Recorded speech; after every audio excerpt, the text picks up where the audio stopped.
Dear brothers and sisters, today we heard 2 epistle readings and 2 gospel readings.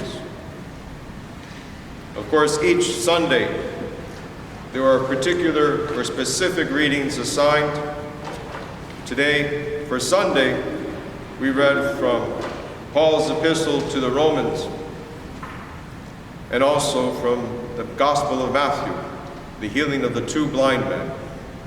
Today we also commemorate the holy, venerable, and God-bearing fathers of the first 6 ecumenical councils. And we heard from Holy Scripture for that particular commemoration of St. Paul's epistle to the Hebrews, and also the Gospel of St. John, the theologian. There's a lot to talk about today. But let's focus on the importance of faith and what we do to nourish it. These 2 blind men, as we heard in the first gospel reading, cried out, "O Son of David, have mercy on us." And Jesus asked them, "Do you believe that I can do this?" And they said, "Yes, Lord." And what he said next rings true to them and to us. "According to your faith, be it done unto you." In other words, if you truly believe I can do this, it will be done. If you have little faith, it won't be accomplished. Do you remember? We all know that Jesus was called the Nazarene because he was raised in Nazareth. And in Nazareth, when he started his ministry, not a single miracle was performed because they didn't believe. In Scripture it says, "A prophet is not without honor except in his own city." The townspeople of Nazareth saw Jesus rise, grow from a child to an adult, and they could not believe that he is the Son of God, the Messiah. Even when he started preaching, they took him to a high place in Nazareth and tried to push him over the cliff to kill him. I was there and saw it. It is very high and rocky. So faith is important. We remember many other miracles when Jesus asked them, "Do you believe that I can do this?" The importance of faith.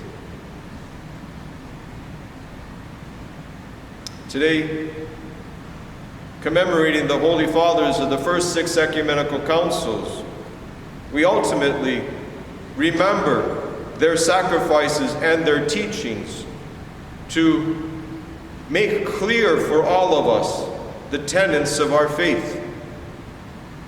Each of these councils dealt with great detail about who Jesus Christ is, defining that he is perfect God and perfect man, and also identifying and helping us to understand the dogma of the Holy Trinity, how Jesus, the Christ, and the Father are of one essence, and how the Holy Trinity in 3 persons are equal in honor and glory and power, and are one. And throughout the centuries, from the 4th century through the 8th century, through the 7th century, these first 6 ecumenical councils dealt with all kinds of heresies and attacks on the faith. Again, faith. It's one thing to believe. It's another thing to believe correctly. In English, we don't have this same semantic concept of orthodoxy. We semantically, connotatively understand orthodoxy as conservative, as ancient. But in Russian, it depicts a better connotative meaning of our faith. Pravoslavие, correct glory, correct faith.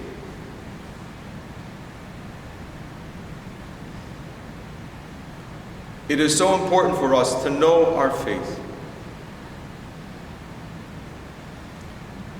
It is so important for us to read Scripture, to actively want to come to know God more and more, whether we live a short time on this earth or a very long time.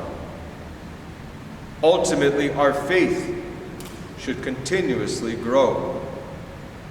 All of you who are married for decades understand this. A marriage grows stale unless the love is fresh and grows. If it stays where it was in the very beginning, it will not last. Because love is organic, is alive, and cannot just survive on the status quo. Is just like we cannot survive through the day on just one meal. Our bodies require constant nourishment. And even more so, our faith requires constant nourishment. We eat 3 times a day, not thinking of it. Therefore, we should pray several times a day without doubting the necessity of it. We interact with each other and want to know how we're feeling, what we're thinking, what we're doing, what our plans are every day. And likewise, and even more so, we should prayerfully interact with God and ask Him to help us and to show us His will every day. And in so doing, a vibrant relationship is nourished and grows. St. Paul talks about this in his epistle today for Sunday's reading. He says, "We then who are strong," meaning the apostles, "ought to bear with the scruples of the weak and not to please ourselves. Let each of us please his neighbor for his good, leading to edification. For even Christ did not please himself, but as it is written, the reproaches of those who reproached you fell on me." We who are strong, again, ought to bear with the scruples of the weak. The Holy Fathers interpret this as meaning that we are to be patient and helpful to those who are young in the faith, those who don't have the spiritual strength to deal with temptations, to overcome evil, to persevere in the face of difficulties and struggles. We need to help them and edify them and support them. We were all there once, and many times we go back to that state. But we should always help those who need our help and encourage them to grow. St. Paul in another place talks about how now he feeds his flock with just milk because they are not able to eat solid food. In other words, he only taught them the beginnings of the faith, the simple tenets of our belief, because they were not ready to hear or even to understand the depths of our faith. We do the same with our infants. We feed them milk. And imagine how soon the pediatricians would report us, the Child Protective Services, if we continue to feed them just milk after 1 year, after 2 years, after 3 years. How long would we have custody of that child? We feed them solid food because we want them to grow. Do we eat solid food according to the faith? And if so, what is that?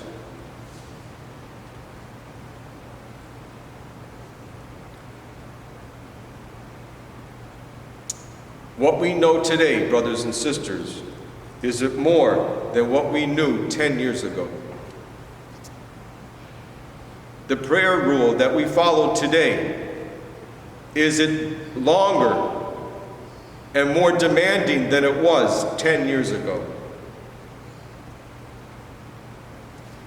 The fasting rules, if we have been fasting for several years, is it stronger today than it was 10 years ago? Or is it the same? The amount of scripture that we read every day, is it the same as it was 10 years ago? Or has it increased? The amount of preparation that we put into receiving the holy mysteries, is it more fervent and attentive and longer today than it was 10 years ago? Or is it the same? The prayer books that we use, do we use ones for adults, or are we still using ones for children because they're short?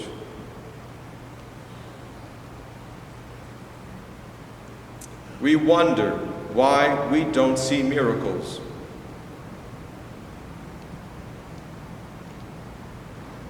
Christ says, according to your faith, it will be done unto you.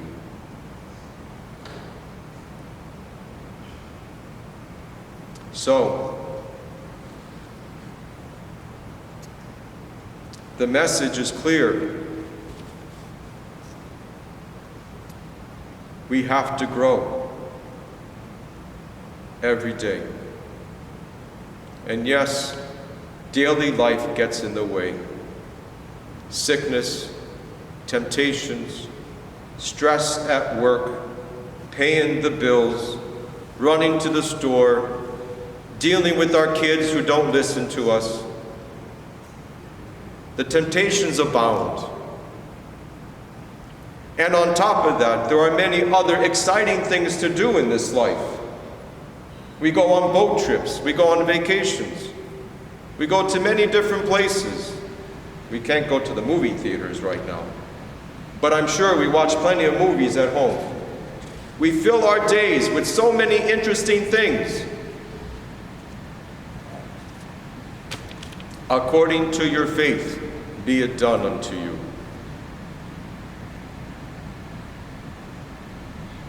Time goes by fast, brothers and sisters. Today, we're raising our infants. Tomorrow, they're already in school. Next week, they're already in college. Next month, they already have their own family. Time does not stop, and it goes faster and faster the more we fill it with earthly things.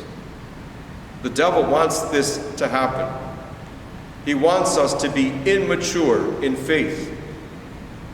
He wants us to be weak so we can't deal with struggles, so we don't persevere, so we give in. He wants us to be weak like infants who don't understand, and when these other teachings come about, we look at them with great interest and we abandon Christianity. St. Theophan the Recluse says, in commentating on today's reading from Matthew, he says,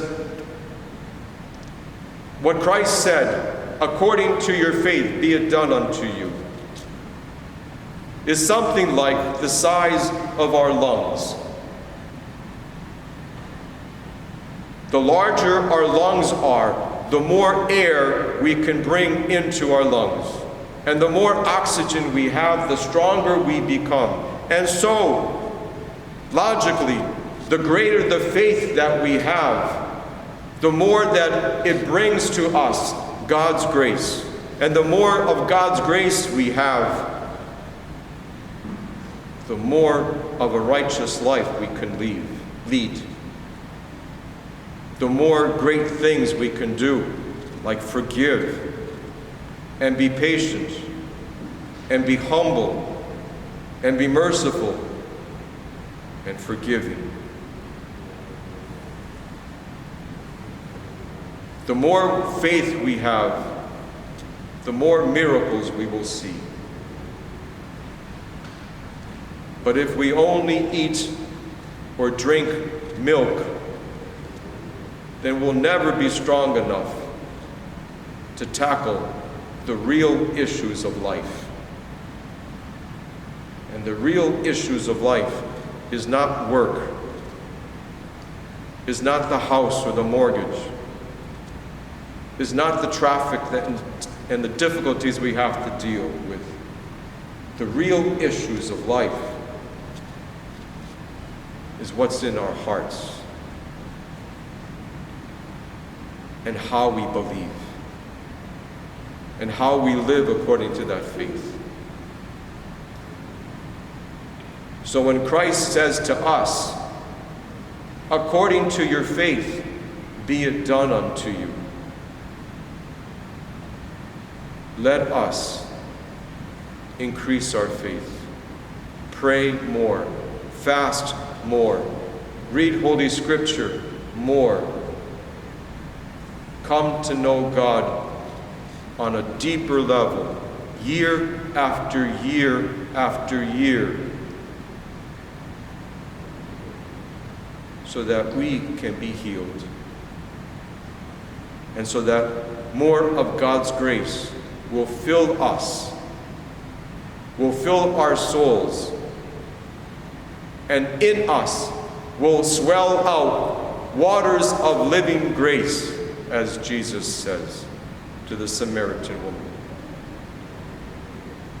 Let us, brothers and sisters, not stand still, but grow, and make the decisions we need to make in the 24 hours that each day gives us, so that we have enough time not just to nourish our bodies, but nourish our souls, so that they may be strong, and that our faith may grow, and that we may be healed and see the miracles that God has planned for us.